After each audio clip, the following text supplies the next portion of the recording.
یقیناً یہ آدمی ملٹری انٹیلیجنس کا تھا اور اسے مجھ پر شک ہو گیا تھا۔ میرے سامنے ایک ٹیکسی خالی تھی، میں اس میں گھس گیا اور اسے کہا چاندنی چوک چلو۔ میں اس وقت پاکستانی سفارت خانے کا نام نہیں لینا چاہتا تھا۔ ٹیکسی ڈرائیور نے میٹر ڈاؤن کیا اور انجن سٹارٹ کر کے گاڑی کو باہر نکالا تو وہ پراسرار شخص ایک طرف کھڑا سگریٹ کا کش لگاتے ہوئے میری طرف دیکھ رہا تھا۔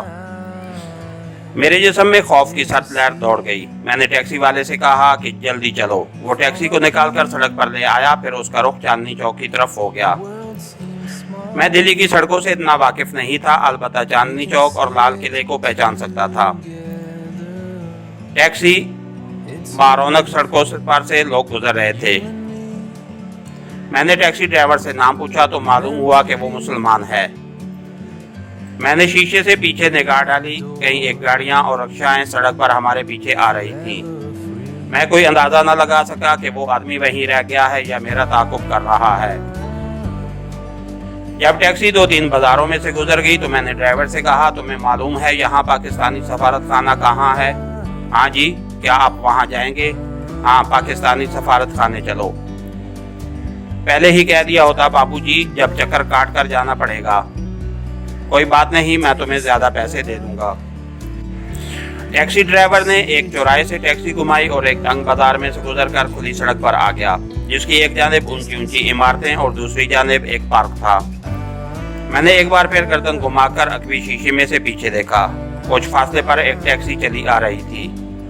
اس کے اندر سواریاں بیٹھی مجھے نظر نہ آئیں۔ کہیں وہ کم وقت میرا تعاقب تو نہیں کر رہا، میں نے سوچا۔ پھر یہ کہہ کر اپنے آپ کو تسلی دی کہ وہ ریلوے اسٹیشن پر ہی رہ گیا ہوگا۔ ٹیکسی ایک فیشنیبل علاقے میں پہنچ گئی، یہاں بڑی خوبصورت کوٹھیاں تھیں۔ سڑک کے دونوں جانب صاف ستھرے فٹ پاتھ بنے ہوئے تھے۔ ان فٹ پاتھوں کے اوپر گنے درخت جنوری کی سنہری دھوپ میں چمک رہے تھے۔ بھارت میں تیار کی گئی امبیسیڈر کاریں گزر رہی تھیں۔ میری ٹیکسی ایک عمارت کے گیٹ پر رک گئی۔ اس خوبصورت بنگلہ نما عمارت کی ایک طرف اردو اور انگریزی میں سفارت خانہ پاکستان لکھا تھا۔ اسے دیکھتے ہی میرے اندر ایک نئی طاقت آ گئی۔ مجھے یوں لگا جیسے میں پاکستان میں داخل ہو گیا ہوں۔ گیٹ پر ایک بھارتی گورکھا سپاہی پہرا دے رہا تھا۔ میں نے اسے انگریزی میں کہا کہ میں پاکستانی سفیر کو ملنا چاہتا ہوں۔ اس نے ایک دروازہ کی طرف اشارہ کیا، جہاں ایک چھوٹا سا کمرہ بنا ہوا تھا۔ یہ استقبالیہ تھا۔ میں نے ایک بار پھر پیچھے گھوم کر دیکھا۔ مجھے وہ پراسرار ملٹری انٹیلیجنس کا آدمی کہیں نظر نہ آیا۔ میں استقبالیہ آفس میں گھس گیا۔ وہاں ایک لڑکی ہیٹر جلائے بیٹھی تھی۔ اس کے لباس سے قطعی اندازہ نہیں ہو رہا تھا کہ وہ ہندو ہے یا مسلمان۔ اس نے مجھے اوپر سے نیچے تک دیکھا اور پوچھا فرمائیے۔ میں نے اسے کہا کہ پاکستانی کلچرل اتاشی سے ملنا چاہتا ہوں۔ وہ مجھے نہیں جانتے لیکن میں انہیں جانتا ہوں اور ان کے نام ایک ضروری پیغام لایا ہوں۔ لڑکی نے مجھے بیٹھنے کا اشارہ کیا۔ میرے ماتھے پر لگا ہوا تلک مجھے ہندو ظاہر کر رہا تھا۔ یہ زعفران کا تلک تھا۔ میں نے ٹرین میں دلی کے قریب پہنچ کر اسے باتھ روم میں پانی سے صاف کرنے کی بہت کوشش کی تھی، مگر وہ مٹ نہیں سکا تھا۔ لڑکی نے فون پر کسی سے کچھ بات کی اور میری طرف دیکھتی رہی۔ میں نے مسکرا کر کہا میں ایمسا پرمود ترما سیو سمتی کا نمائندہ ہوں۔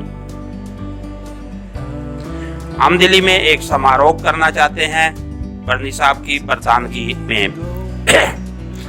لڑکی کو شاید میرے فنکشن کی سیاسی اہمیت کا احساس ہو گیا تھا۔ اس نے ریسیور رکھ دیا اور مجھ سے میرا نام پوچھا۔ میں نے اپنا نام دولت رام بتا دیا۔ اس نے رجسٹر میں میرا نام درج کر کے میرے دستخط کرائے اور چپراسی سے کہا مجھے برنی صاحب کے پاس لے جائے۔ چپراسی وردی پوش تھا۔ وہ مجھے ساتھ لے کر سفارت خانے کے عقبی جانب ایک برآمدے میں آ گیا۔ یہاں ایک کمرے کا باہر کلچرل اتاشی برنی صاحب کا نام لکھا ہوا تھا۔ میں کمرے میں داخل ہو گیا۔ ایک شاندار میز کی دوسری جانب ایک نوجوان بیٹھا سگریٹ پی رہا تھا۔ میری طرف دیکھ کر مسکرایا اور بولا فرمائیے مہاشا جی، میں آپ کی کیا خدمت کر سکتا ہوں؟ میں کرسی پر بیٹھ گیا۔ وہ میز پر رکھی ایک ڈائری کے ورق الٹنے لگا اور بولا اس ہفتے میں مصروف ہوں، یہ بتائیے آپ کا سماروہ کب ہو رہا ہے؟ میں نے آہستہ سے کہا میں ہندو نہیں ہوں بلکہ ایک پاکستانی ہوں۔ کلچرل اتاشی کا ہاتھ وہیں رک گیا۔ اس نے چونک کر میری طرف نگاہیں اٹھائیں اور بولا پاکستانی؟ آپ کہاں سے آ رہے ہیں؟